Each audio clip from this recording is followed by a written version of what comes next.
Alright, so we've kind of placed this thing in the right spot. The next thing I want to do is put a hole in this so I can get stairs that come up, and then I will still have enough of a landing. My landing maybe should be a 4-foot landing, so I'm going to Boolean difference a landing from here, so I'm going to go with my rectangle. So I'm going to go to solid, and I'm going to go shift at, I'm going to go 4.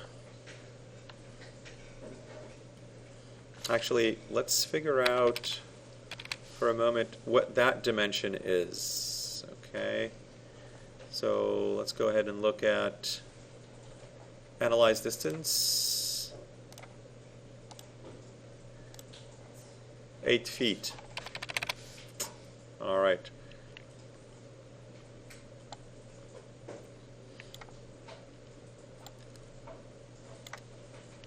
So I think I'm going to actually then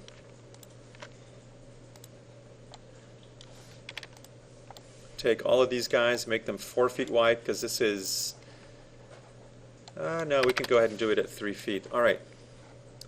I'm trying to decide how much I should carve into this deck. So I think I'm just going to carve the length of this guy, which is 36. So I'm going to do a 36 by 4 by 4. All right. Shift at 4 feet, comma, 36 inches. Enter. And the height, I'm going to do this height, right, which is 4 feet. Enter. Okay. So now go ahead and move this from that corner to that corner. Okay.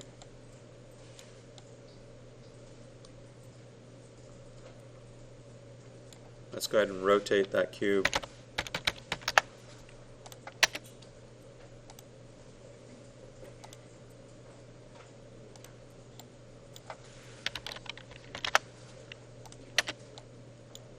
Okay, let's place it right there, because I want it to be the same width of the steps, right?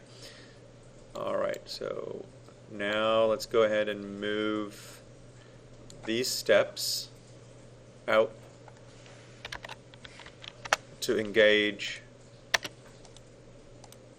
that cube.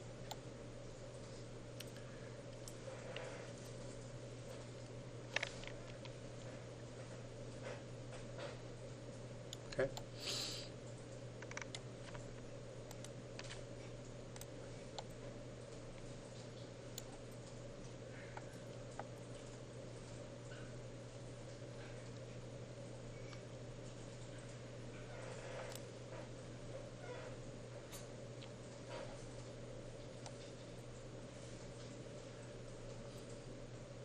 All right.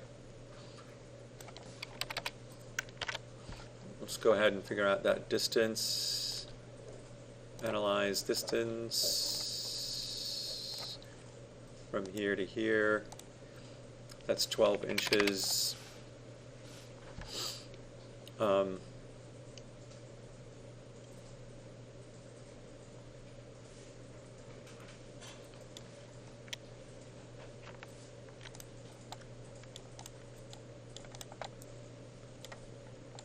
Okay. I'm going to go ahead and move this guy inwards. Move that cube from that corner to that corner. Okay, now let's go ahead and do a Boolean split to split this away from that.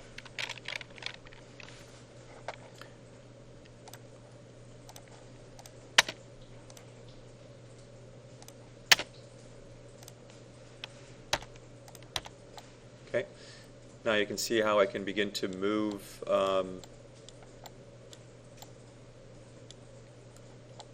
this inwards, right?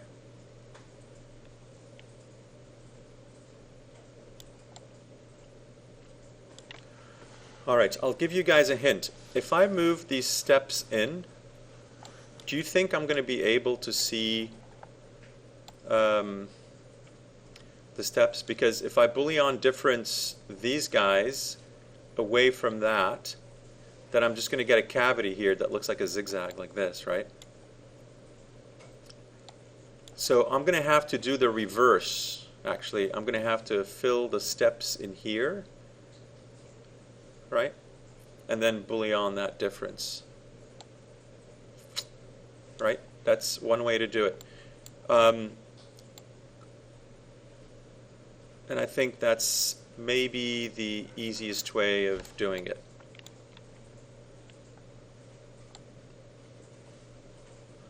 So essentially, you can do another set of steps. Just for now, I'm going to change to a different layer just for the sake of it. And I'm going to show you what I mean. I'm just going to go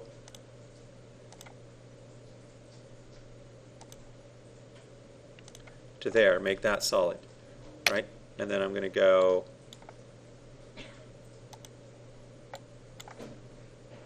to there and make that solid, right? So I'm just going to bullion, I did these as a reference, and then I'm going to bullion split this from the pink stuff. Okay, and then we'll see in a second how that works.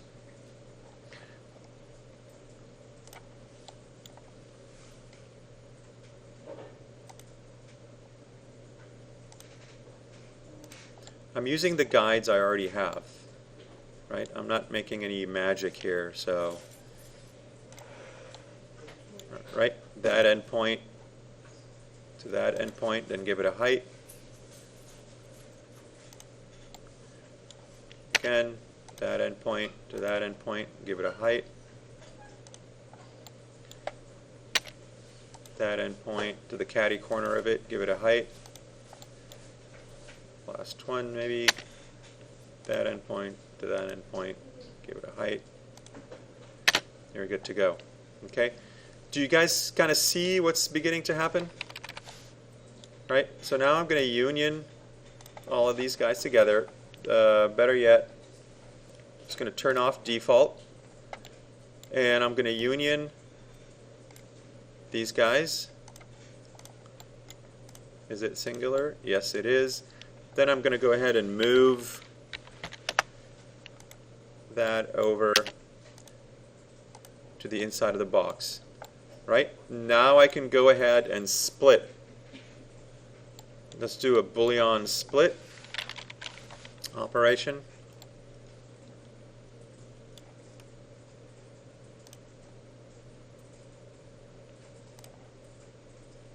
This is what I want to split.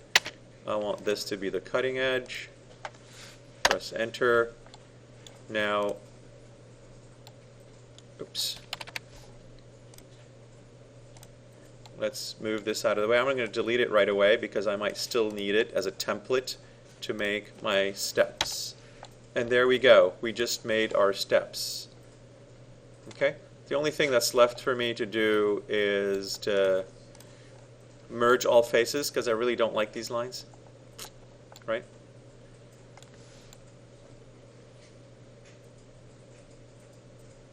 So now this kind of aligns with this, which is an interesting notion. The one thing that I don't like about this scheme is that I can see the edge of the steps, and maybe we'll talk about that in a minute. But I'm going to end this video here.